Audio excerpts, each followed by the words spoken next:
Buenas tardes, estimados estudiantes.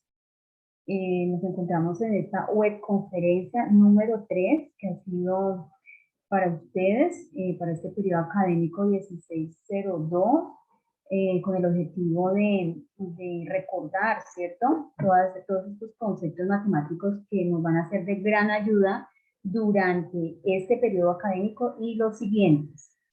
Entonces, en este momento, quien les acompaña, las tutoras es Ley Cintia Sandoval, quien les habla en este momento, y recordemos que nos acompaña la tutora Erika Díaz en el chat. En este momento voy a compartir la pantalla. Ustedes me van a confirmar si se está viendo la presentación.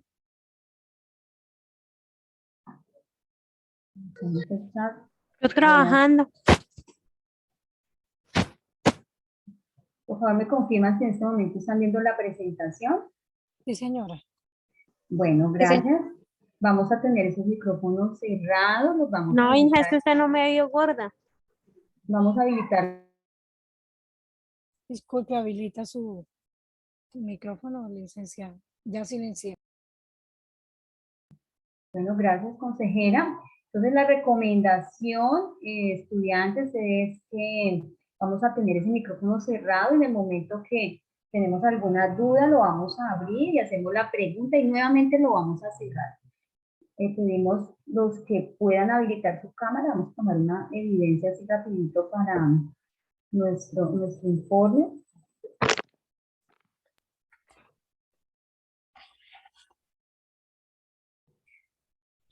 Mi cámara, ¿qué se hizo? Estoy tomando en cuenta que sí. Oh, Un poquito. ya. A la una. A ver, ¿quién de los... licenciada, ¿quién más? ¿Quién más tiene por ahí cámara que nos pueda habilitar un segundito mientras tomamos una foto, un pantallazo? Bueno. Oh, bueno, Brian, gracias. Muy bien, bye. Ah, bueno, Brian está trabajando. Sí. Listo, Bueno, entonces, gracias, con Brian. nosotros. Gracias. Bueno, entonces, ¿ya, profe Erika? Perfecto. Bueno, entonces vamos a dar inicio a esta webconferencia, proposiciones, tablas de verdad, conjuntos y notación científica. Los temas que vamos a tratar son proposiciones, tablas de verdad, teoría de conjuntos, aplicación de la teoría de conjuntos. Muy importante para los estudiantes que están iniciando lógica, pensamiento lógico, matemático. ¿Qué es una proposición? Es una oración con significado completo a la que se le puede asignar un valor de verdad en un contexto determinado. Es decir, que es esa oración donde nosotros podemos decir eso es verdad o es falso. Y así nosotros identificamos estas proposiciones. Ejemplos, vamos a ver en qué momento es o no es una proposición. En el caso de una pregunta, ¿vas a la playa en vacaciones? Esto no es considerado una proposición porque es una pregunta, ¿listo? En el caso de preguntas, exclamaciones, ellas no son proposiciones. Albert Einstein es colombiano. ¿Qué podemos decir? Sí, podemos afirmar, ¿cierto? Podemos decir es verdadero, es falso. Entonces, por lo tanto, sí es considerada una proposición. Por favor, levante los codos de la mesa. No es proposición porque nos están, en esta oración se está dando una instrucción. Por tal razón no es considerada proposición. Bueno, las proposiciones se dividen o se clasifican en simples o atómicas, compuestas o moleculares. Estas proposiciones simples están estructuradas por una única oración, escuchemos bien. Pues esa oración tiene pues su estructura, ¿cierto? Si nosotros la vemos cuando ella es una proposición simple, es muy similar a una oración que tiene su sujeto, su verbo y su predicado. Entonces, esta es la estructura. ¿Por qué es simple? Porque no tiene conectores lógicos o conectivos o operadores lógicos. Todas estas tres palabras son sinónimas. Entonces, la vamos a representar con una letra minúscula. En este caso vamos a decir P dos puntos, la luna sale por la noche. Y se dan cuenta que nosotros podemos decir si eso es verdadero o es falso. Por eso ella también la conocemos que es una proposición. Pero ¿qué pasa si ya resulta una proposición y otra segunda proposición? Es decir, cuando hay más de una proposición, pues debemos utilizar algún operador lógico como la y, entonces, o. Y es cuando se convierte esa proposición en compuesta o molecular. El término más común utilizado es compuesta. Estas están estructuradas por dos o más proposiciones simples unidas por un operador lógico. El ejemplo, el sol sale en el día y la luna sale en la noche. Ejemplo de una proposición compuesta. Identificar las proposiciones. Vamos a ver que este párrafo, ¿cómo se llama en lógica este párrafo? Este párrafo tiene el nombre de argumento. Entonces, en este párrafito que vemos aquí, van a haber tal vez una, dos o tres proposiciones. Entonces, nosotros vamos a tomar esa tarea de identificar esas proposiciones simples en este argumento. Vamos a empezar. Dice, vamos a resaltarla con colores, cada una de las proposiciones. ¿Cómo vamos a hacer? ¿O quién nos ayuda a nosotros a identificar que empieza una y termina la otra? Pues los operadores lógicos, esas palabras que conectan. Empezamos. Si pertenezco a la Escuela de Ciencias Básicas de la UNAD, entonces mi primera proposición está resaltada en amarillo y es si pertenezco a la Escuela de Ciencias Básicas de la UNAD. Entonces colocamos esos operadores lógicos o conectores lógicos en rojo. Tenemos la siguiente proposición simple, podré graduarme con un proyecto aplicado. La resaltamos de verde, o es un operador. Y la siguiente proposición, un proyecto de investigación.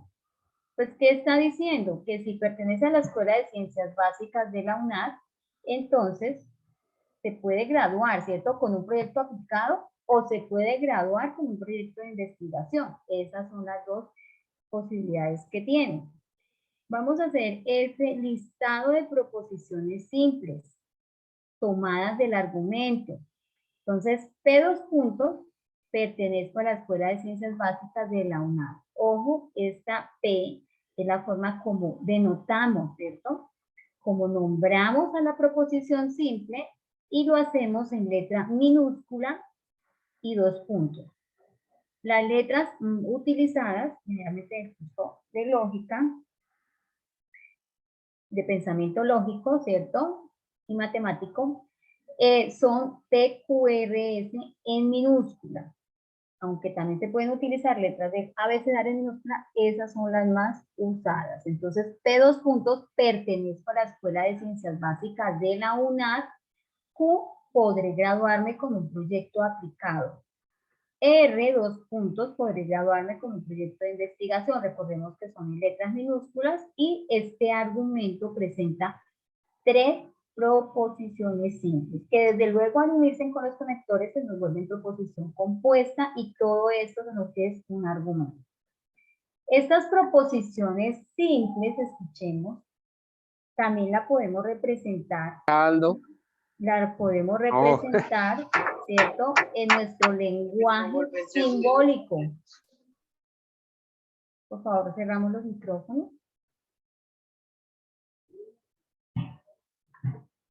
Bueno, entonces vamos en este momento a expresar el lenguaje simbólico.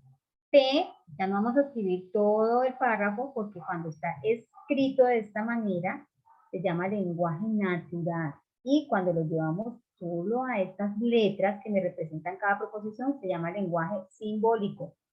P, entonces, recordemos que esta palabra entonces es un conector que se representa con una flechita, paréntesis, Q, y esta Este conector O se representa con el símbolo parecido a la V, ¿cierto? Q, O, R, cerramos paréntesis. Es decir, que se ha hecho el listado de proposiciones simples, salidas del argumento, y hemos hecho la representación en lenguaje simbólico o formal.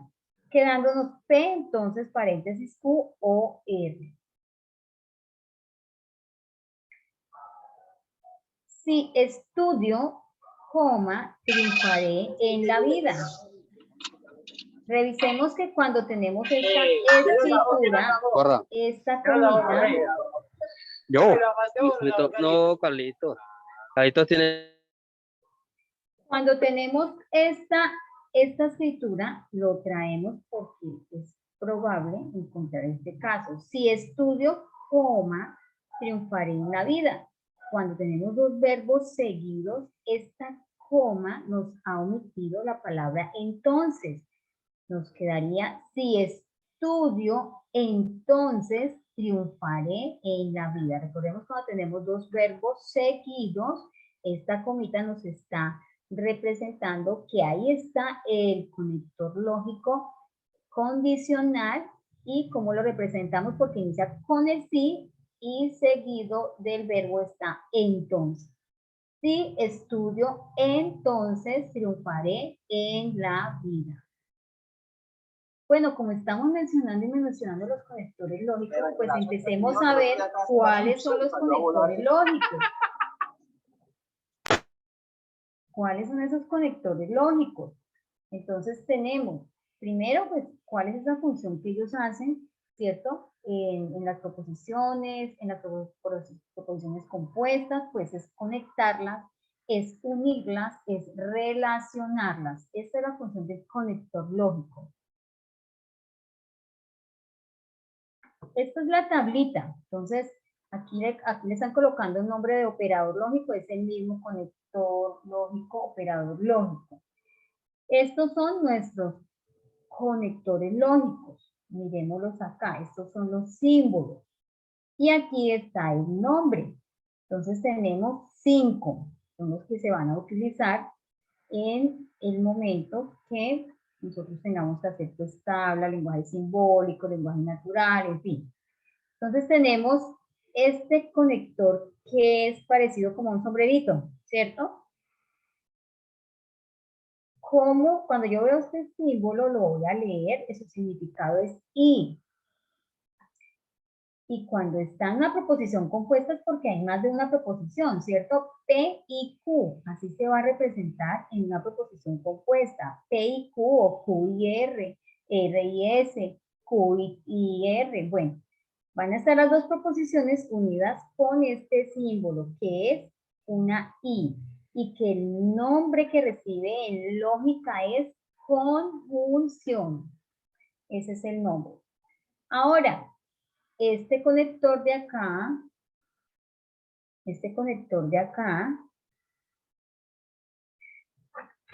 es una O, es parecido a como a una V, ¿cierto?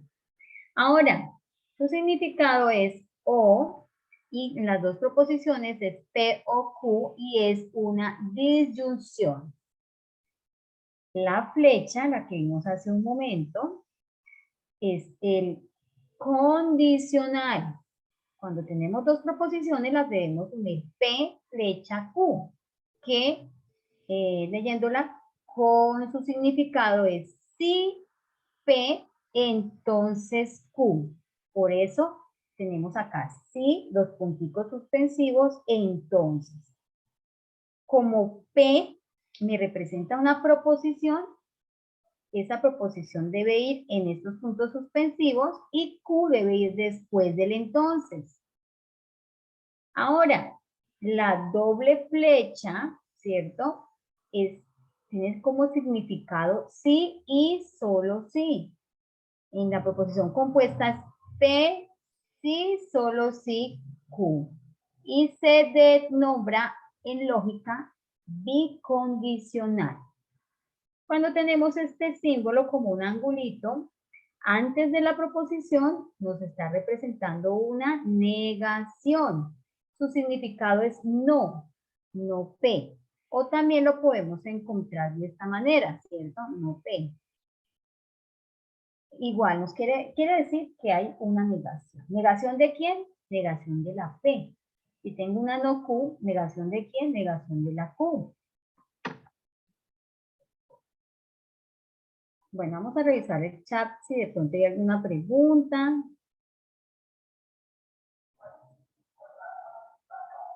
Bueno, tenemos preguntas hasta el momento. Continuamos con el conector lógico negación. Algunas formas de negación son no, nunca, ni jamás, es falso, no es cierto que, no ocurre que, de ninguna forma, por nada de, lo absoluto, entre otras. Tenemos P, negación de P es verdadero, si tenemos la proposición verdadero, ¿cierto? Si P es verdadera, pues Q va a ser falso, ¿cierto? Si P es verdadera, pues su negación va a ser falso. Pero si P es falsa, su negación va a ser verdadera, ¿cierto? Eso es lo opuesto.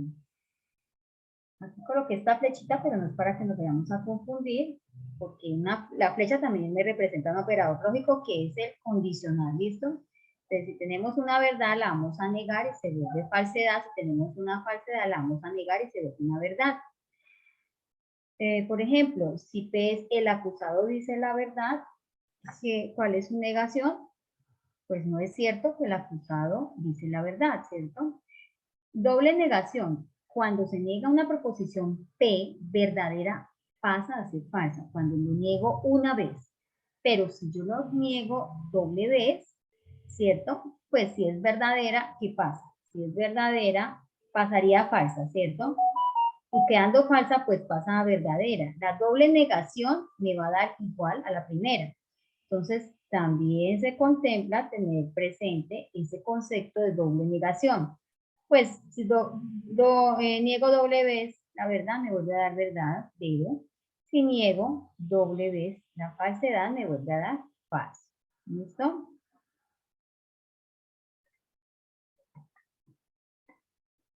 Disyunción. Esta es la tabla de la disyunción.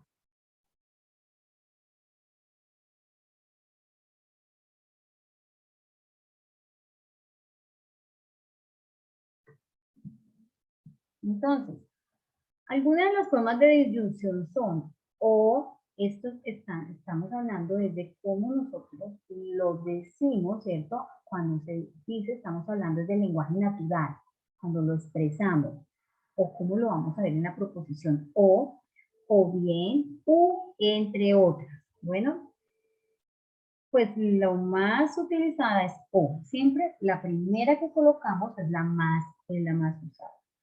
Entonces, como tenemos dos proposiciones a P y a Q, mira, cuando estábamos negando, cuando estábamos en la negación y la doble negación, teníamos solo una proposición.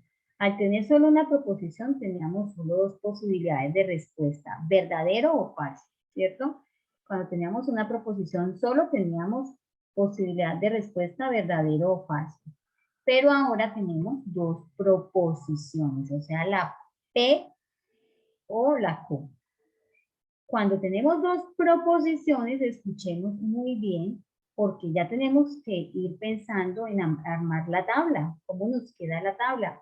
Esta tablita que se hizo aquí, aunque más adelante vamos a explicar cómo se hace la tabla, obedece a una ecuación sencillita que es 2 a la n, donde n me representa el número de proposiciones. Entonces, ¿cuántas proposiciones hay aquí? Pues 2, 1 y 2. Entonces, sería 2 a la 2. ¿Cuánto es 2 a la 2? Pues 2 por 2 y eso me da 4. ¿Pero qué quiere decir eso? ¿Para qué la tutora trae esta ecuación ahí?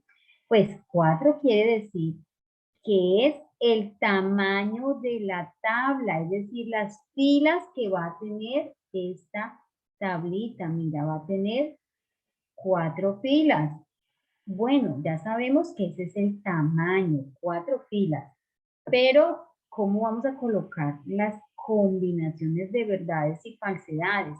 Para P, escuchen bien, van a ser 2 verdaderos, 2 falsos. Y para Q va a ser verdadero, falso, verdadero, falso. Ahora sí, vamos a dar el resultado. ¿Qué pasa en esta disyunción? Pues va a dar verdadero si una, escuchen bien, una proposición es cierta de las dos. P me representa una proposición y Q me representa una proposición, ¿cierto? Y el resultado va a ser verdadero si una de las dos es verdadera. Si una de las dos es verdadera. Entonces, verdadero, verdadero me da verdadero, porque hay una verdad, ¿cierto? Pues aquí el resultado en las dos verdades, pues con mayor veras es verdadero. Verdadero, falso, tenemos una verdad, resultado me da verdadero. Verdadero, perdón, falso, verdadero, me da resultado verdadero. Ya cuando son las dos falsas, definitivamente me da como resultado en la disyunción falso. Entonces es falsa solo cuando las dos proposiciones son falsas. Si hay una verdad, tenemos como resultado en la tabla de la disyunción P o Q verdadera. Entonces aquí seguimos con un ejemplo ya con proposiciones. Entonces la disyunción estamos refiriéndonos a la tabla que acabamos de ver. Entre dos proposiciones simples se puede crear proposiciones compuestas uniendo con conectores lógicos dos proposiciones. Ah, bueno, P hoy es sábado, Q mañana es domingo.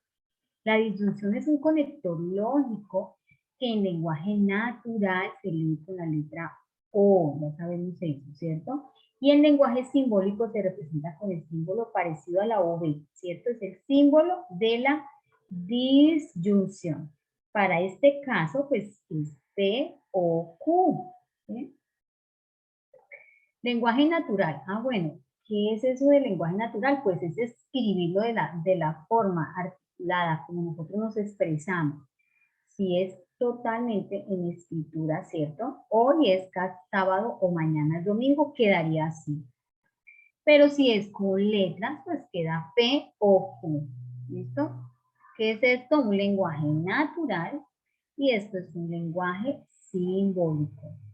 Uno con palabras, ¿cierto? Otro con letras. La conjunción. Venimos de hablar de una disyunción. Disyunción. Ahora vamos a pasar a la conjunción. Bueno, en esta conjunción, algunas de las formas de conjunción son, o sea, algunas de las formas como nosotros vamos en el lenguaje natural, ¿cierto? A identificar, es porque está la I. Además de, también, así como, pero, el punto seguido, entre otros.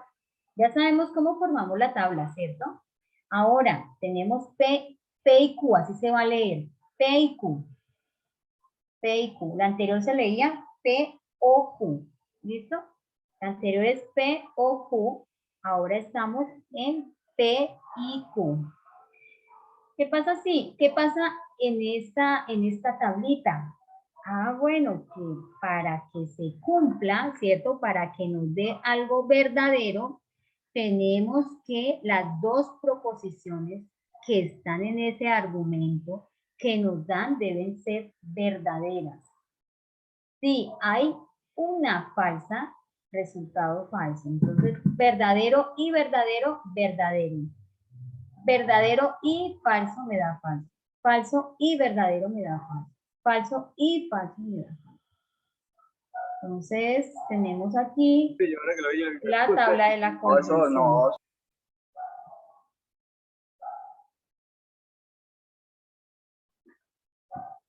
Continuamos.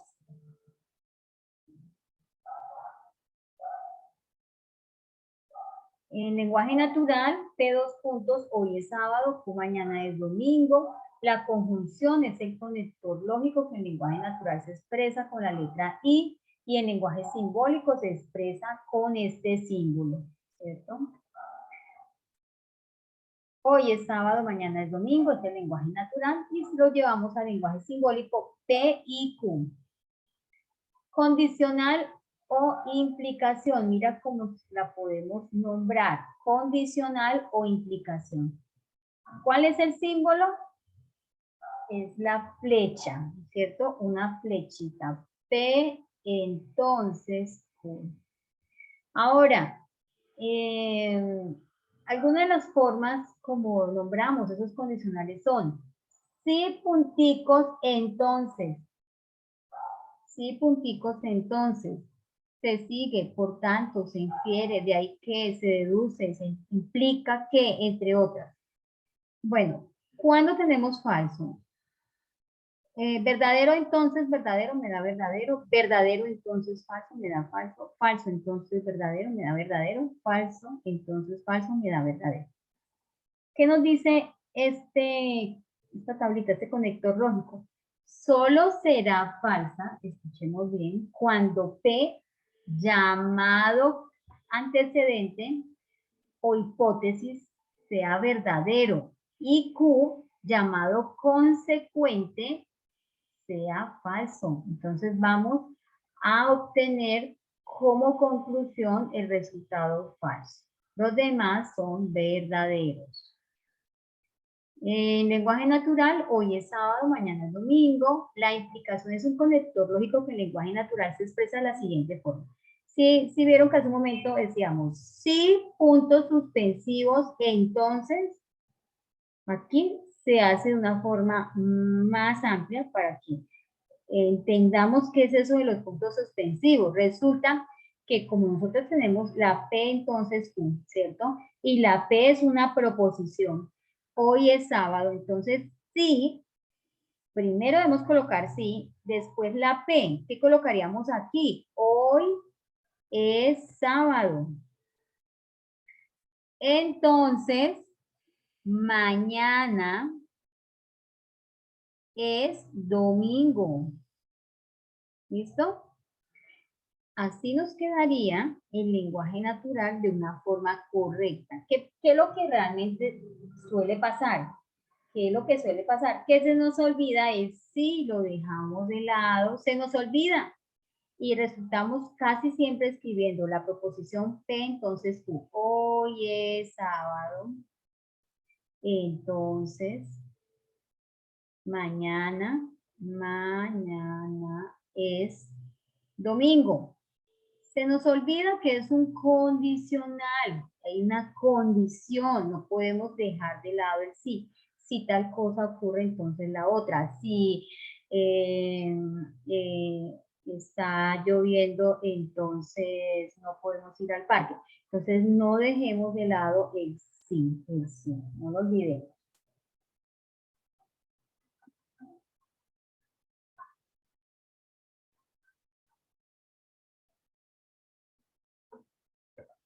Si hoy es sábado, entonces mañana es domingo, es el lenguaje natural.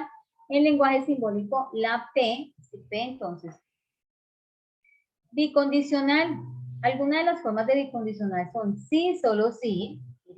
O sea, la forma es como nosotros la expresamos en el lenguaje natural. Esa es la más utilizada. Entonces y solo entonces, mira, esta es extensa. Entonces y solo entonces. No podemos dejar solo entonces, porque se nos va a confundir con el condicional. Cuidado con eso. Es idéntico, equivale a, es equivalente a. Ahora, ¿qué ocurre en estos resultados de este operador lógico? Del bicondicional, que nos da verdadera, hay dos verdaderas y dos falsas en sus resultados. Y la característica o la condición, ¿cierto? ¿Qué debe ocurrir para que ese resultado del bicondicional sea verdadera? Pues que las dos proposiciones tengan el mismo valor de verdad. Entonces, en este caso, las dos son verdaderas, resultado verdadera, y en este caso, las dos son falsas, resultado verdadero. Para que sea verdadero, las dos deben tener el mismo valor de verdad. Solo será verdadera cuando ambas proposiciones tienen el mismo valor de verdad. Hoy es sábado, mañana es domingo. La equivalencia es un conector lógico que en lenguaje natural se expresa de la siguiente forma. ¿Qué va aquí? Pues hoy es sábado, ¿verdad? Hoy es sábado. Sí, solo sí, mañana es domingo. Y el lenguaje simbólico de la teoría de conjuntos se representa por la doble fechita. Entonces nos quedaría P, sí, solo sí, Q. Hoy es sábado, sí, solo sí, mañana es domingo, lenguaje natural, lenguaje simbólico, P, sí, solo sí, Q. Bueno, hemos hablado de los operadores lógicos hasta el momento. Hemos visto los operadores lógicos. Ahora, vamos a ver esa tabla. ¿Qué ocurre con esa tabla de verdad? Una tabla de verdad es una representación esquemática de las relaciones entre proposiciones. Sirve para determinar los valores de verdad de proposiciones compuestas. Depende de los conectivos lógicos, conectivos utilizados y de los valores de verdad de sus proposiciones simples. Bueno, aquí explicamos el tamaño. Aquí empezamos a ver que la tabla, ¿cierto? Es esa representación de un lenguaje simbólico, una tabla. Es ver esa situación que se plantea, qué resultado nos va a dar. Entonces, vamos a iniciar a explicar cómo es el tamaño de la tabla. Si recuerdan que hace un momento les dije que el tamaño obedecía a una formulita, que es 2 a la n, donde n, miremos acá, es el número de proposiciones simples. ¿De qué? Pues del argumento. Ahí tenemos que si el argumento nos trae dos proposiciones, pues n va a ser igual a 2, como es este caso, 2 a la 2 me da 4. Pero si el argumento me trae 3 proposiciones, escuchen bien, si trae 3 proposiciones serían 3, o sea, un ejemplo, si está la P, la Q, la R, nosotros contamos que hay 3 proposiciones y realizamos esta ecuacióncita, 2 por 2 por 2, 2 por 2, 4, 4 por 2, 8. Entonces nos da 8, ¿8 qué? 8 filas. Y por eso aquí cuando era solo P, 2 a la 1 me da 2, solamente hay posibilidades de verdadero, falso. Mire, ¿qué ocurre aquí? Aquí tenemos una tabla. Miremos esto. Aquí tenemos la tabla cuando tenemos las 3 proposiciones. 3 proposiciones. O sea, en mi lenguaje simbólico, en mi ejercicio, hay P por R. Al haber 3 proposiciones me da 8 combinaciones. O sea, que de acá tenemos que tener 8 filas. 1, 2, 3, 4, 5, 6, 7, 8. ¿Y cómo va a ser esa combinación de verdades y de falsidades? Tenemos 4 verdades, 4 falsas para P. Siempre se va a seguir este orden. Tenemos 2 verdaderas, 2 falsas, 2 verdaderas, 2 falsas para Q. Y para R la combinación va a ser 1 a 1, verdadero, falso, verdadero, falso, verdadero, falso, verdadero, falso. Bueno, en este caso nosotros ya sabemos, ¿cierto? Cuando era P y Q, que las combinaciones eran para P, 2 verdaderas, 2 falsas. Y para Q, verdadero, falso, verdadero, falso. Por eso nos da 4 filas, 4. Ese es un ejemplo de tabla de verdad. Aquí está escrito en un lenguaje simbólico. Que tenemos pues P, entonces Q, miremoslo acá como de otra, lo mismo, pero aquí escrito con mi lápiz. Listo, negación de P. Mira, este es el ejercicio que seguramente vamos a hacer una tablita. Vamos a empezar a trabajar la tabla. Bueno, voy a revisar el chat si tenemos preguntas.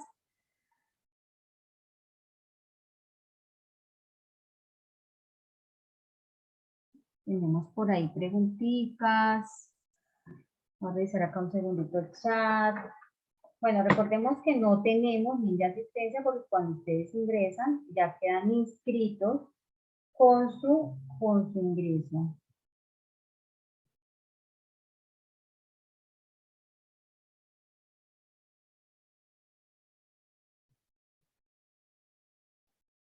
Bueno, por ahí en el chat hay una pregunta sobre las 427, que qué es P y Q. Entonces, P y Q son proposiciones simples, ¿listo?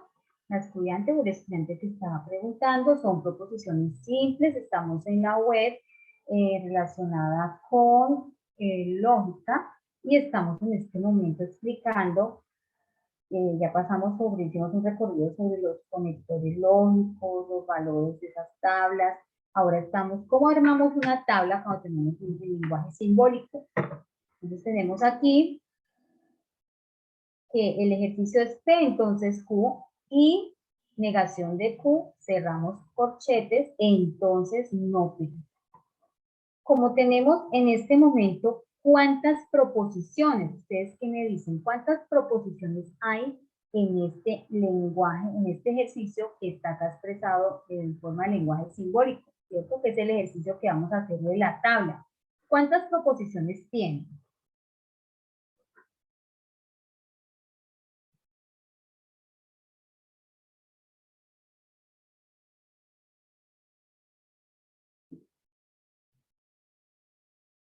Bueno, estamos ahí como un poquito distraídos. Bueno, tenemos dos proposiciones, que es P y Q. Cuando tenemos estas proposiciones en un estado de negación, no las vamos a contabilizar. ¿Por qué decimos cuántas proposiciones tiene? Porque me va a dar el tamaño de la tabla. Como hay dos proposiciones, es 2 a la 2. 2 por 2 me da 4. Por eso tenemos solo 4 filitas. Combinaciones para P, 2 verdaderas, 2 falsas. Combinaciones para Q, verdadero, falso, verdadero, falso. Ahora, en mi tabla, como yo estoy armando mi tabla con este ejercicio, ¿cierto? ¿Qué debo colocar? Ah, bueno, sigue la negación de P, perdón. ¿En qué orden yo voy a colocar estos enunciados, esta parte superior de la tabla? Primero coloco las proposiciones que tiene la tabla, entonces P y Q. Después voy a colocar la negación, entonces negación de P. Seguidamente la negación de Q. Ese es el orden que tenemos. Proposiciones que están afirmadas, proposiciones que están en negación, y seguidamente voy a colocar los paréntesis internos. P, entonces Q, ya ahorita hablamos de los valores. Seguidamente tenemos el paréntesis del corchete, miremos acá, el paréntesis del corchete, que sería, ya hicimos este paréntesis. Después tenemos P, entonces Q, y negación de Q. Quiero volver a repetir. Estamos realizando la tabla correspondiente a este ejercicio. ¿Cómo vamos a colocar el enunciado en la tabla? En el orden de las proposiciones que están sin negación de primeras, P y Q. Si tenemos otra proposición, obviamente tenemos que escribir un ejemplo, P, Q, R. Este ejercicio solo trae dos proposiciones, P y Q. Continuamos con las proposiciones que estén negadas. Aquí tenemos negación de P, negación de Q, pero hay ejercicios que no tienen negaciones, no hay ningún problema. Continuamos con paréntesis. Siempre paréntesis más interno, P entonces Q. Sigue el paréntesis, el corchete, este que está como en un cuadradito, ¿cierto? Que eso se llama un corchete angular. Sigue lo que está dentro, P entonces Q y negación de Q. Y como ya hemos trabajado, ¿cierto? Hasta aquí, solo nos queda faltando es todo el ejercicio para poderle dar respuesta a ese enunciado. Y ya colocaríamos todo el ejercicio, que es aquí. Bueno, ahora me permito y vamos a empezar a diligenciar la tablita. Para hacer este ejercicio, ¿qué debemos tener a mano? ¿Ustedes qué dicen? ¿Qué debemos tener a mano? Vamos a ver si alguien está por ahí atento y me responde en el chat algo. Para hacer este ejercicio de completar la tabla, ¿qué debemos tener a mano?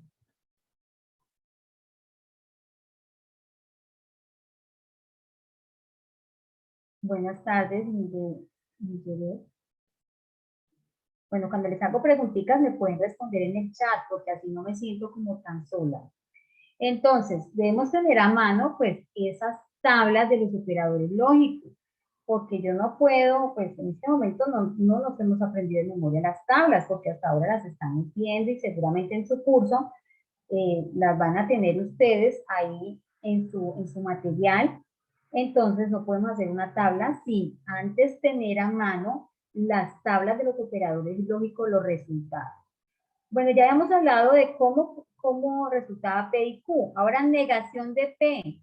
¿Cómo tengo la negación de P? Pues viendo a P, mire, viendo esta columna y negándola es lo opuesto. Si esta fila es verdadera, aquí me va a dar falso. Si aquí es verdadero, aquí me va a dar falso. Si esto es falso, aquí me da verdadero. Si esto es falso, aquí me da verdadero. Esto es la negación de ¿quién? De P. Ahora, sigue la negación de Q. ¿Cómo tengo a Q? Pues viendo la columna Q.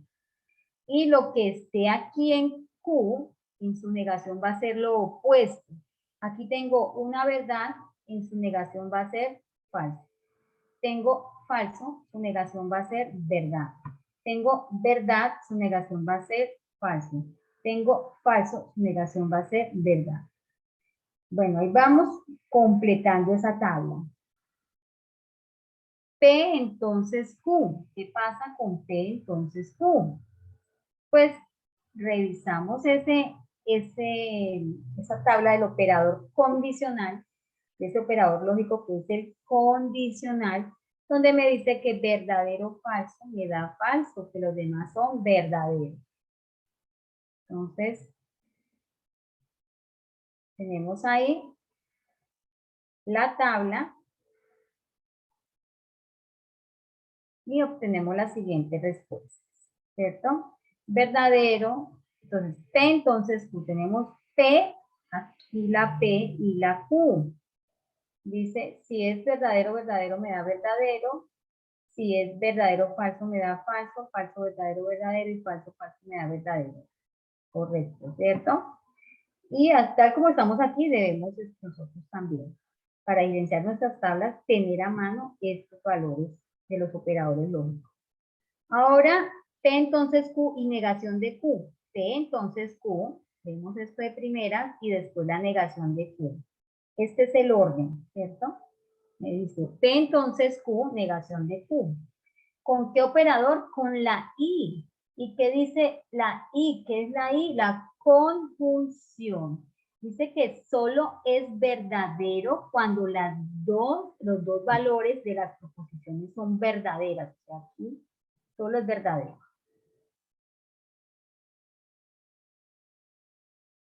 Mira, solo es verdadero cuando las dos son verdaderas, me da verdadero. Si hay una falsedad, me da falso.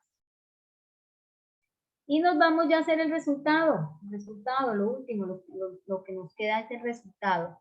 Ah, bueno, tomamos esta última columna P, entonces Q y negación de Q, P, entonces Q y negación de Q, con el condicional y negación de P. Primera columna vista en este orden, porque este es el orden de mi ejercicio.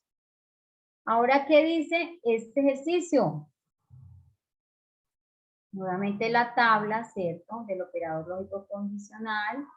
Y obtenemos como resultado falso, entonces falso me da una verdad, falso, entonces falso me da una verdad, falso, entonces verdadero me da una verdad y verdadero, verdadero, verdadero, entonces verdadero me da verdadero. ¿Qué hemos obtenido acá? Que o sea, que toda la tabla me da una verdad, eso es lo que es una verdad absoluta, es lo que nosotros llamamos una tautología. Quiere decir tautología, algo que es cierto. Entonces acá tenemos cómo pueden dar las tablas. ¿Qué resultados pueden dar las tablas? Por ejemplo, a nosotros nos dio este, verdadero, verdadero, verdadero, verdadero, que es una tautología. Pero como todas las tablas necesariamente no nos van a dar verdaderas, verdaderas. De pronto una tabla nos puede dar todo falso, como es esta, todo falso.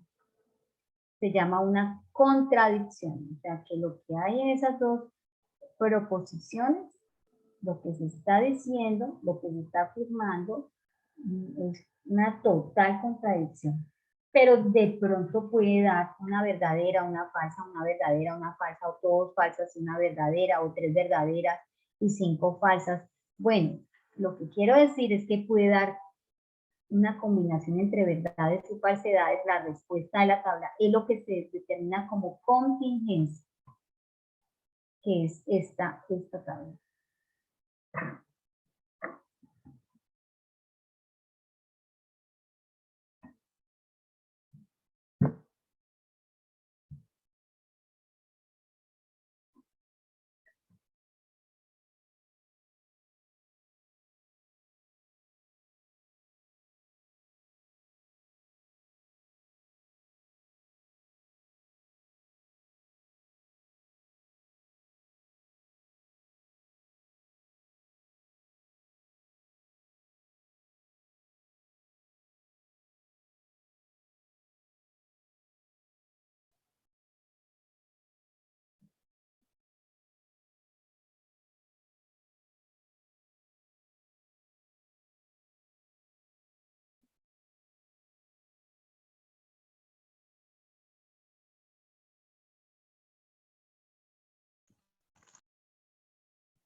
Bueno, teoría de conjuntos.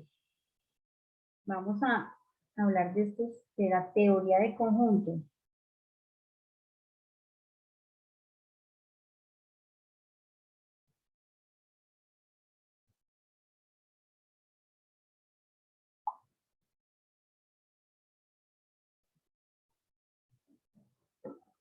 Un conjunto es una colección de objetos bien definidos. Estos conjuntos reciben el nombre de elementos, perdón, estos objetos, o sea, lo que tenemos aquí adentro del conjunto, se llama elementos o miembros del conjunto. Los conjuntos se representan gráficamente por medio de diagramas de Venn, denominados diagramas de Venn. O sea, gráficamente se representa por medio de diagramas de Venn. Bueno, entonces, pues el conjunto, nosotros venimos trabajando el tema del conjunto desde que inician nuestros primeros pasos o el aprendizaje de matemáticas se da a través del concepto de conjunto. Tenemos una notación del conjunto. El conjunto se va a representar con una letra mayúscula y sus elementos con minúscula. Lo que observamos aquí es una representación en diagrama de Venn, donde utilizamos el círculo o el óvalo para representar cada uno de los elementos ahí dentro de los círculos. Las formas para determinar un conjunto lo hay por extensión, como su palabra lo dice, es cuando escribimos todos los elementos del conjunto. Bueno, excepto cuando son infinitos, lo dejamos enunciados con unos punticos suspensivos. Escribimos solo una parte y con los punticos suspensivos representamos que ese conjunto, o queremos decir que ese conjunto continúa.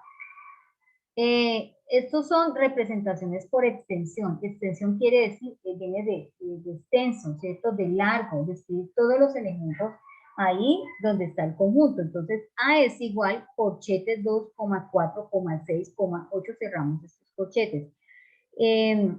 ¿Cómo lo hacemos? Primero, la letra es en mayúscula. Debemos utilizar, ¿cierto? Este corchetico y cada elemento separarlo con comas. Ahora dice B es igual corchete 0, 1, 2, 3, 4, 5, 6, 7, 8, 9, cierro corchete.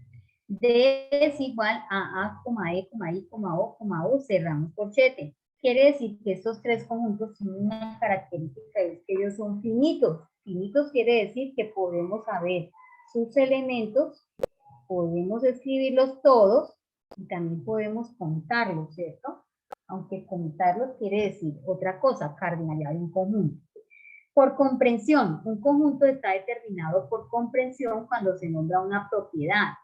Bueno, otra forma como yo puedo determinar el conjunto, ya hablamos de una, que es la extensión. Ahora miremos la otra, que es la comprensión. Bueno, aquí en la comprensión no requiere, escuchen bien, que yo coloque todos los elementos, sino que nombre una característica, una propiedad, algo de ese conjunto que inmediatamente cuando yo lo lea puedo entender cuáles son esos elementos, o sea, yo puedo nombrarlos, escribirlos tan solo leyendo esa comprensión, esa anotación, esa determinación del conjunto por comprensión. C igual corchete números impares menores de 10. Cerramos corchete. Mira que acá nos escriben y de cierta manera comprendo que son los números impares menores que 10. Entonces yo puedo empezar a decir es 1, 3, 5, 7, 9, menores a 10. Ya no me puedo pasar de 9 porque ya 10 no es impar, ya 11 es mayor de 10. Entonces debo ser cuidadoso pues en esa propiedad que me está diciendo para yo poder hacer mi representación, ya sea por extensión o en diagrama de Venn, o así sea en mi mente para poder tener en cuenta esos elementos de los números impares menores que 10. D es igual vocales. Bueno, ya todos nos ubicamos perfectamente en las vocales. Si hablamos de esta teoría de conjuntos, pues van a aparecer unos símbolos que debemos tener presentes. Y igual, pues, muy conocido por todos los sistemas numéricos utilizados en todas las operaciones. Elemento de, este símbolo es una E, que la utilizamos en las relaciones de un elemento y un conjunto, para decir, por ejemplo, en animales salvajes, el león pertenece al conjunto S, animales salvajes. Elemento de no pertenencia, cuando yo cojo y coloco un slash en el E, yo digo una E, pero esos son símbolos, recordemos, son parecidos a la E, no son E. Cuando hago este símbolo de pertenencia, le coloco un slash, ¿qué estoy diciendo? Que el elemento no pertenece al conjunto. Este es un símbolo de la relación de pertenencia. ¿Pertenencia con quién? Elemento conjunto. Esta C alargadita, aunque aquí quedó como muy alargadita, nosotros la conocemos como así. Esa es parecida a una C alargadita, yo le digo como porque tenemos nosotros en nuestra mente la grafía de la C, ¿cierto? ¿Qué pasa con esta? ¿Qué me está representando? Pues la contenencia. Es el símbolo de contenencia, que es una relación entre dos conjuntos. Cuando yo digo, el conjunto A está contenido en el B. O también utilizo el término subconjunto. A es subconjunto de B. Si le coloco el slash, estoy diciendo, estoy negando la relación que hay de subconjunto. Conjunto vacío, pues una forma de escribir conjunto vacío es tener dos corcheticos así, colocar el nombre, digamos, a dos corchetes abiertos y cerrados sin nada dentro, o A igual al vacío. Conjunto universal es una U larguita, alargadita, grandecita, este es el conjunto universal. En cambio, esta U, un poco más corta, me representa la operación de unión. Esta parecida a una N me representa la intersección. La diferencia la estamos representando con este menos, pero más o menos de esta manera. Cuando tenemos dos conjuntos y el menos entre los dos conjuntos, operación de diferencia. Diferencia simétrica más reconocida con este triángulo. Este triangulito, y complemento un conjunto, por decir C complemento, esta primita, o sea, esta comita que le decimos prima, o también podemos utilizar esta C pequeñita como en la parte superior derecha. Y estos son la simbología de los números naturales, N, muy conocidas por siempre, porque siempre que nos mencionaban los números naturales, los profesores nos dijeron que se representa con una N, y Z de los enteros, ¿listo? R de los reales, Q de los racionales. Bueno.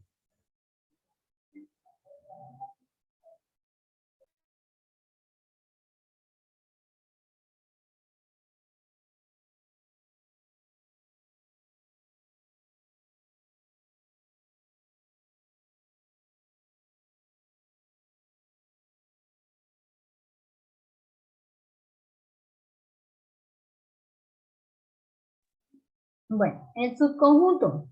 U, todos los números naturales.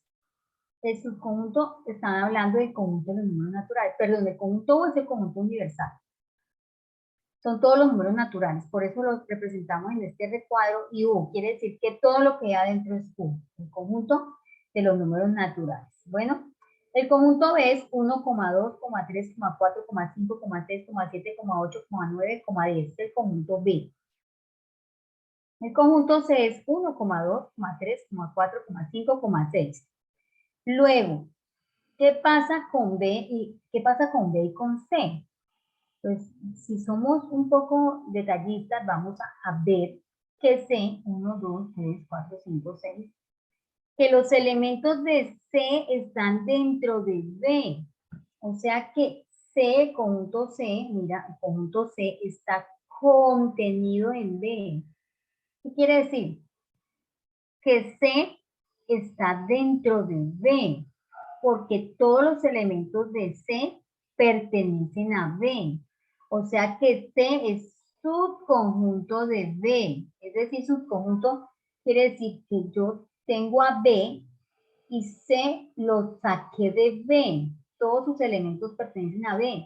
Y de pronto yo digo, no, pues yo quiero formar, si alguien me dice, pues forme o haga otro subconjunto de B. Entonces yo puedo decir, D es un subconjunto de B.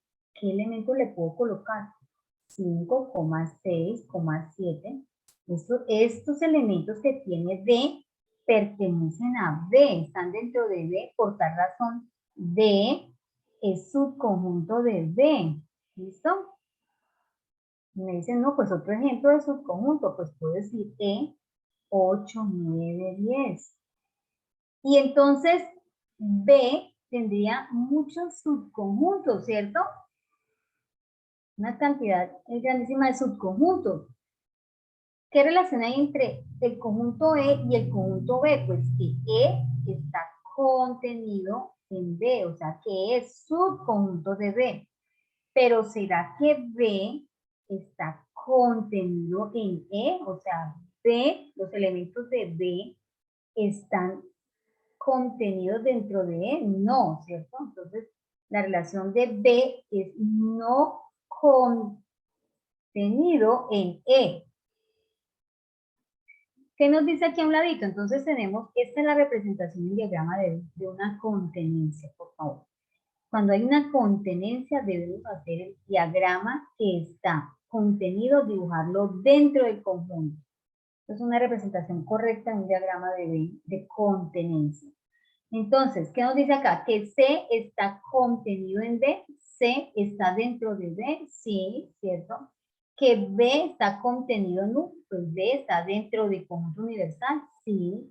Ahora que C está contenido en U. Sí. C también está dentro del conjunto universal. Mira todas las relaciones de contenencia que se dieron a partir de este ejemplo. Empezamos con las operaciones entre conjuntos. ¿Qué operaciones hay entre conjuntos? Pues unión, intersección, diferencia, diferencia simétrica, complemento de un conjunto. Estas son las operaciones que siempre hemos estado estudiando cuando nos hablan de conjuntos. ¿Qué es la unión? Pues la unión es coger y reunir todos los elementos. Es como si yo tuviera dos bolsitas separaditas y cojo una más grande y meto introduzco todos los elementos de las dos bolsitas separadas. Eso es una unión. Unión viene de unir, de recolectar en un mismo lugar todo. Entonces, sean los conjuntos E igual 2,578 y F 579, voy a hacer la unión. En esto, pues lo importante es ver cómo se representa ese diagrama de una unión.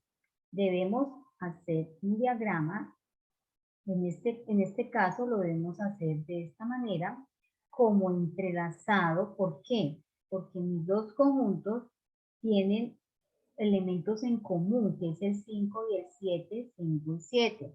Por eso debo hacer este diagrama de esta manera, para colocar en ese lugar donde ellos comparten elementos en común, 5 y 7, estos dos elementos. Y aquí en el conjunto E, por fuera 2 y 8. Porque ¿cuál es el conjunto E? Pues todo lo amarillo. ¿Y cuáles son los elementos del conjunto E? Pues 2, 5, 7, 8. 2, 5, 7, 8. Ahora vamos a ver el conjunto F. ¿Cuáles son los elementos? 5, 5, 7, 9. Ya tenemos 5, 7, debemos colocar el 9 acá. Entonces, ¿cuál es la unión? Va a ser igual a 2, 5, a 2, 5, 7, 8, 9. 2, 5, 7, 8, 9. No vale escribir 2, 5, 5, 7, 7, 8, 9. No se repiten elementos. Los elementos son separados por comas. Los elementos van dentro de un corchete. Luego sumamos 2 más 5, 7 más 7, 14 más 8, 22 más 9, 31. Es una sumatoria de esos elementos. Esa es la intersección. Bueno, pero ¿qué pasa si mis conjuntos son disyuntos? Pues, ¿qué quiere decir disyuntos? Que son conjuntos que no tienen elementos en común. Un ejemplo, tengo el conjunto A, 1, 2, 3. Tengo el conjunto B, 4, 5, 6, ¿cierto? Este es un caso. Estos conjuntos tienen elementos en común, pero estos conjuntos son totalmente diferentes, entonces debo hacer la representación en mi diagrama de Venn de la siguiente manera. Cojo y hago pues un cuadrito, ¿cierto? Y coloco acá un conjunto y aquí otro conjunto. El conjunto se llama A y este conjunto se llama B. ¿Cuáles son los elementos de A? 1, 2, 3, 4 punticos, 5 y 6. ¿Y cómo represento que aquí hay una operación de A unión B? Pues puedo subrayar, porque esa es una representación en un diagrama de Venn. Puedo subrayarlo así o puedo colorearlo o puedo sombrearlo. ¿Y cómo digo que A es unión B? A unión B, pues 1, 2, 3, 4, 5, 6, cierro corchete. ¿Tenemos alguna pregunta hasta el momento?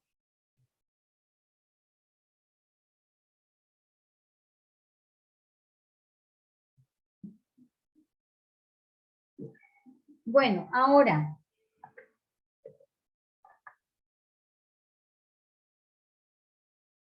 la intersección.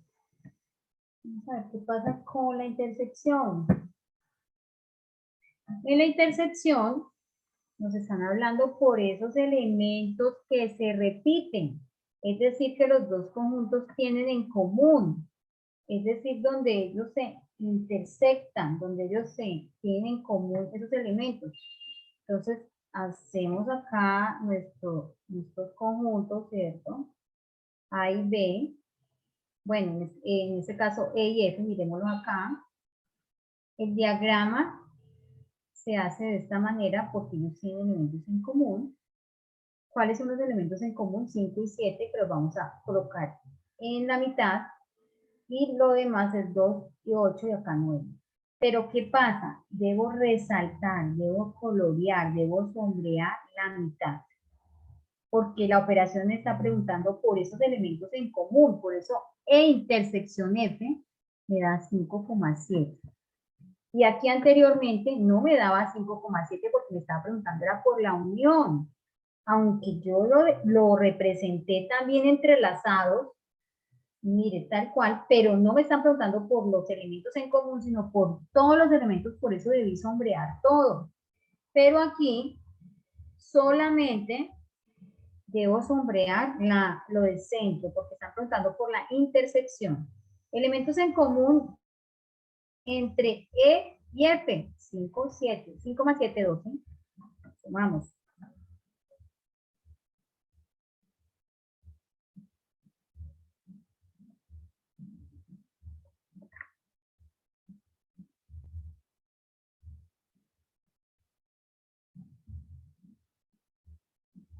Bueno, diferencia de conjuntos.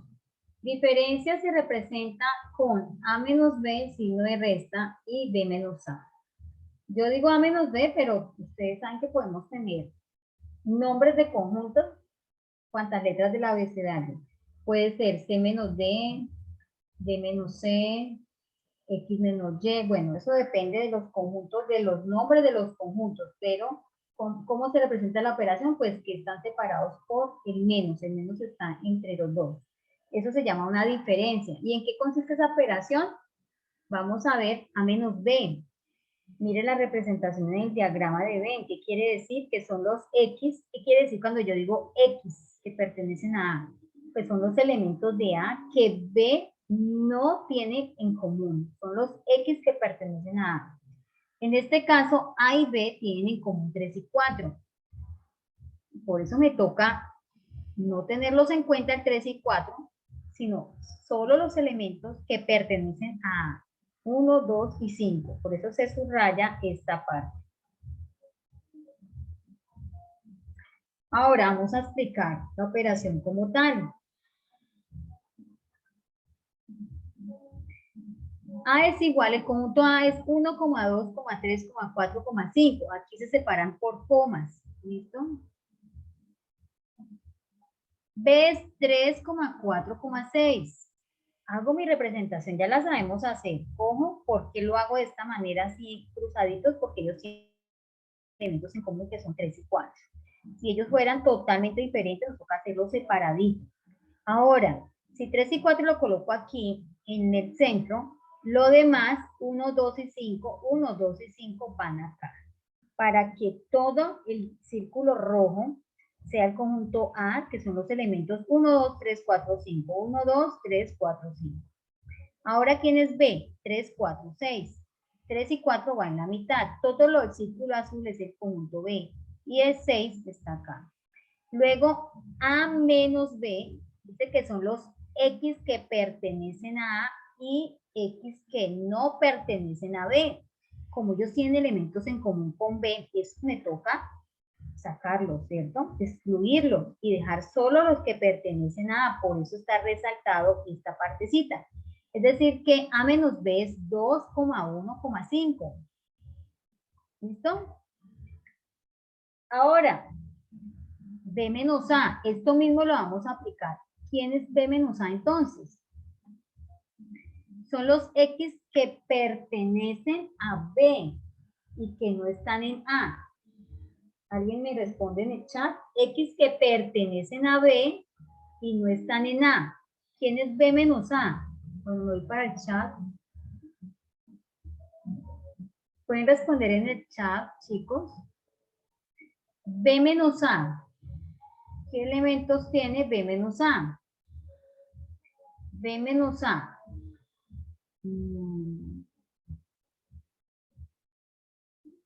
Por favor, me confirman si me están escuchando.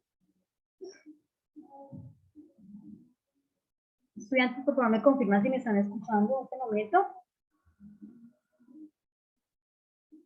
Escriban, por favor, en el chat. Ah, ok, bueno, ya. No me preocupo por momentos porque de pronto pienso que se me ha ido el internet. Bueno, Viviana dice que es 3, 4 y 6. Viviana, gracias por responder. Vamos a ver qué nos dice 3, 4 y 6. Viviana. 3, 4 y 6 es el conjunto B. Muy bien. 3, 4, 6. Mira, Viviana. 3, 4, 6 es el conjunto B. Que es todo el círculo azul. ¿Listo? Pero estoy preguntando quién es B menos A. Vuelvo y les recuerdo el concepto. Son los X que pertenecen a B, pero que no están en A. Los que tienen en común con A es 3 y 4. ¿Cuáles son los que pertenecen a B que no están en A? ¿Quién me responde eso? X que pertenecen a B que no están en A. Muy bien, Brian. El 6, profe. Muy bien, entonces gracias por ahí la estudiante que abrió el micrófono, muy bien. El 6, claro, porque son los que pertenecen a B que no están en A, ¿cierto? Esto no me sirve. Esto es B menos A. Pero ahora, si yo vuelvo y pregunto, ¿quién es A menos B? A menos B. Estos no son porque son los que tienen en común, son estos, 1, 2, 5, ¿listo? Bueno, ¿qué preguntitas van hasta el momento? ¿Hay dudas? Por acá me colocaron música los vecinos. Venimos aquí. Diferencia simétrica. Resulta que si nosotros entendemos esto, mira, vamos a hacer aquí la diferencia simétrica. Si entendemos quién es A menos B y quién es B menos A, escuchen bien, quién es A menos B, quién es B menos A, si yo uno de los dos resultados me da la diferencia simétrica. ¿Listo? Nos vamos a la diferencia simétrica. Ah, bueno, me dice A diferencia simétrica de B, se representa con un triangulito. ¿A qué va a ser igual? A menos B unido con B menos A. Por eso el dibujo está de esta manera. Quiere decir, son todos los elementos menos los que están en común, menos la intersección. De esta manera funciona la diferencia simétrica entre dos conjuntos A menos B, o tengan el nombre que ellos que nos estén dando en el enunciado. Luego, A es igual 2,3,5,6. B es 3, 5, 6, 7, perdón, 3, 5, 7, 8, 9. Vamos a hacer la representación en diagrama de Venn. A, diferencia simétrica de B. Hacemos la representación tal cual de dos conjuntos que están entrelazados. En el centro coloco lo que se está repitiendo, que es 3 y 5. 3 y 5 va aquí en la mitad. Y completo mi conjunto A con el 2, 3, 5, 6. O sea, 2 y 6 aquí afuera. Por este lado B, 3 y 5 en el centro, 7, 8, 9. 3, 5, 7, 8, 9. ¿Y cuál va a ser la respuesta de la operación? Todo lo que no sea la intersección, lo que ellos tengan en común. Luego, A diferencia simétrica de B va a ser igual a 2,6, 7, 8, 9. 2,6, 7, 8, 9. Y ahí entonces también podemos dar respuesta a quién es A menos B. A menos B es 2,6. B menos A, 7,8,9. Luego al unirlos me da 2,6, 7, 8, 9. Y hago la sumatoria de sus elementos, quedándonos 2 más 6 más 7 más 8 más 9. Lo que nos dé la suma 2 más 6 más 7 más 8 más 9.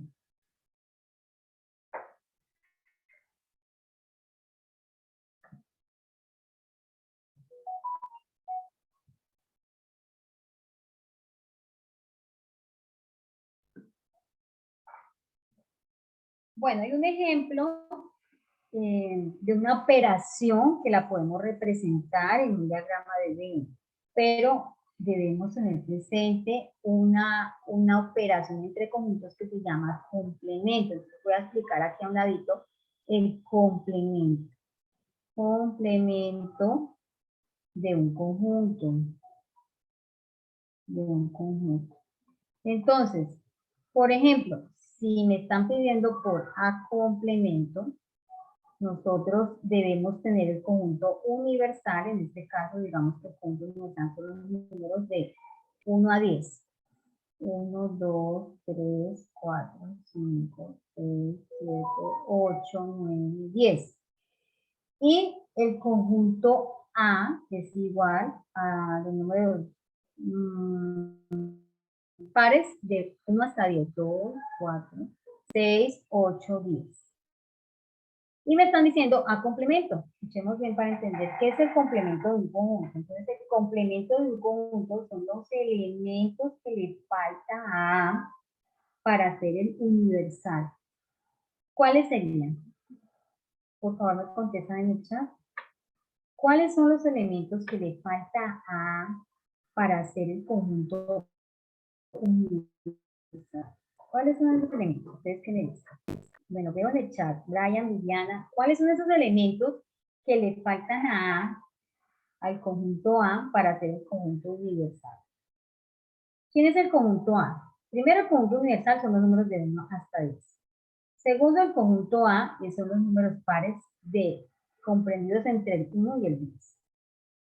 2, 4, 6, 8, 10.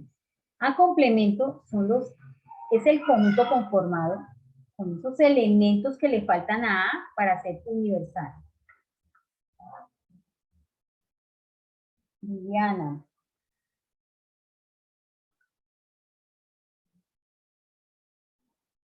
¿Quién es el complemento de A? Bueno, otra cosita les digo, les doy otro dato. El conjunto A, el conjunto A unido con el conjunto A complemento es igual al conjunto universal. Estamos determinando en este momento el complemento de A. A complemento. ¿Cómo yo determino el complemento de A? Sabiendo quién es A. Sabiendo quién es A me está diciendo los elementos que tiene y qué le falta para hacer el universal. Sí, Viviana. A son los números pares comprendidos entre 1 y 10. Luego, ¿quién es A complemento?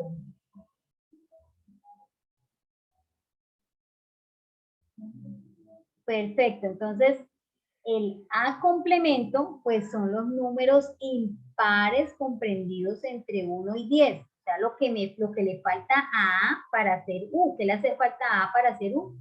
Pues el 1, el 2 ya está en A, o sea que no lo puedo poner acá, le hace falta el 3, le hace falta el 5, le hace falta el 7, le hace falta el 9 y no más, ¿cierto? Ese es el complemento de un conjunto, es lo que le falta a A para hacer el universal. Por tal razón, para yo poder hablar de complemento, debo conocer al conjunto universal y al conjunto, digamos, al otro conjunto del que me estén hablando. Si me piden, haya el complemento de B, pues yo debo conocer a B, porque B no es la respuesta. Son los números que no están en B y que lo hacen ser igual al conjunto universal. Bueno, espero que de pronto me haga entender con respecto al complemento de un conjunto. Por tal razón, si yo cojo el conjunto A y lo uno con el A complemento, me debe estar dando el conjunto universal, da el conjunto universal, ¿cierto? Revisemos acá, 1, 2, 3, 4, 5, 6, 7, 8, 9, 10. Ese es el conjunto universal. Bueno, para ver este ejercicio, ¿qué vamos a hacer en este ejercicio? Vamos a representar gráficamente esta operación que está ocurriendo entre tres conjuntos. Primero, ¿cuáles son los conjuntos? A, B y C. Cuando tengo tres conjuntos, para representarlos en diagrama de Venn, lo hago de esta manera. Deben estar ellos de esta manera. ¿Listo? Como está aquí, que se ve más bonito en la gráfica, desde luego. Entonces tenemos el conjunto A, el conjunto B, el conjunto C. Y vamos a representar A intersección B unión C complemento. El diagrama solo me está representando el conjunto B. Entonces sombrean a B. Dice, vamos a comenzar con los paréntesis. Tomaremos B y representaremos gráficamente cómo se vería en un diagrama de B. ¿Qué es el conjunto B? Pues coloreado todo el círculo B. Hasta el momento estamos representando esta operación. Vamos a ver qué más ocurre. Ahora nos dicen, si recuerda que esta es la operación A intersección B unión C. Ahora ellos van a hacer el conjunto, están representando aquí lo del paréntesis B unión C. ¿Cómo queda B unión C? Pues coloreado B y C. Ya quedó la representación en el diagrama de Venn. B unión C. ¿Por qué representan B unión C? Porque vamos a hacer B unión C complemento. Lo represento B unión C porque el complemento es todo lo de afuera, menos B unión C. El B unión C complemento es todo lo de afuera. ¿Por qué es todo lo de afuera? O sea, es todo lo que no es B unión C. Porque recuerde que B unión C unido con todo lo de afuera me da todo lo universal, ¿cierto? Entonces, cuando yo tengo B unión C complemento, revisemos cuando tenemos B unión C complemento, ya B unión C no puede estar resaltado porque esa no es la respuesta. Lo que es B unión C es todo lo que está por fuera de B unión C. Lo que es B unión C complemento es todo lo que está fuera de B unión C. Es todo lo demás menos B unión C. Hemos representado B unión C complemento. Continuamos con esa representación. Ahora seguimos representando, ya hicimos esta partecita, ¿cierto? ¿Recuerdan que nos dio B unión C complemento? Este era B unión C. Ahora el complemento nos dio allá en el otro lugar todo lo de afuera. Yo lo voy a colocar acá, aquí encima. Esto que está en rojito es lo que nos dio B unión C complemento hace un momento. Quiere decir, todo lo que no es B unión C. El complemento de B unión C es todo lo que no es B unido con C. Miren, a ver, miren acá. Esto fue lo que hicimos hace un momento para que lo retengamos en nuestra mente. Esto es lo que es B unión C complemento. Ahora vamos a ver el conjunto A, porque es que dice que A lo intersecto con B unión C complemento. Y mi conjunto A es el azulito, miren, el conjunto azulito.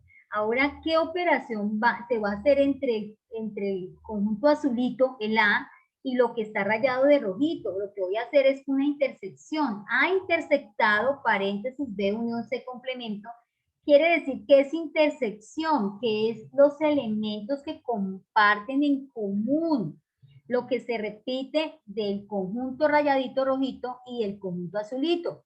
¿Qué es lo que se repite? Pues lo que aparece doblemente rayado, lo que aparece al tiempo con rayitas y con color.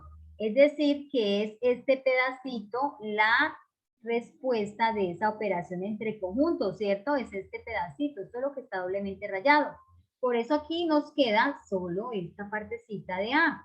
A intersección, B unión C complemento es esto que está en este momento. Bueno, hasta el momento, ¿hay alguna pregunta?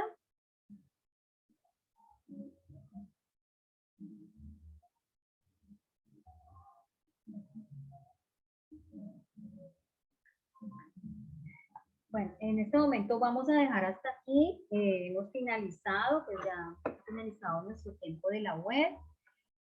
Voy a revisar si tenemos alguna pregunta. Bueno, no tenemos ninguna pregunta. Recordemos que la asistencia se diligencia por medio del mismo link, el link que ustedes utilizaron para ingresar. La asistencia a la web conferencia se está tomando desde el link de ingreso. ¿Listo? Entonces, en este momento, estudiantes, agradecerles pues la participación, la asistencia a esta web conferencia, decirles y desearles muchísimos éxitos en este periodo académico 1602, que estén muy atentos con sus diferentes tutores, presentando todas sus tareas a tiempo y éxitos que les vaya de verdad muy, muy bien. Con respecto a la asistencia, ya se tomó la asistencia desde el mismo momento que ustedes ingresaron a la web. Y las grabaciones las comparten desde Consejería Académica, desde el correo que les hicieron la invitación a la web. Sí, señora, así es. Entonces, estimados estudiantes, como ya finalizamos, les voy a enviar el documento. No solamente estamos esperando terminar una sesión de Camino al Éxito y que les enviamos todas las grabaciones de todos los PAP. No solamente va a herramientas digitales, sino todo. Y ahí también va, mañana les estaré enviando el link de la grabación para que evalúen este evento. No se los envío hoy porque mañana se los voy a pasar por correo. Entonces, que tengan una feliz tarde y muchísimas gracias por su asistencia. Licenciada, mil gracias. Bueno, consejera, estimados estudiantes, que tengan un feliz día, que estén muy bien. Hasta luego. Gracias por haber asistido hasta luego.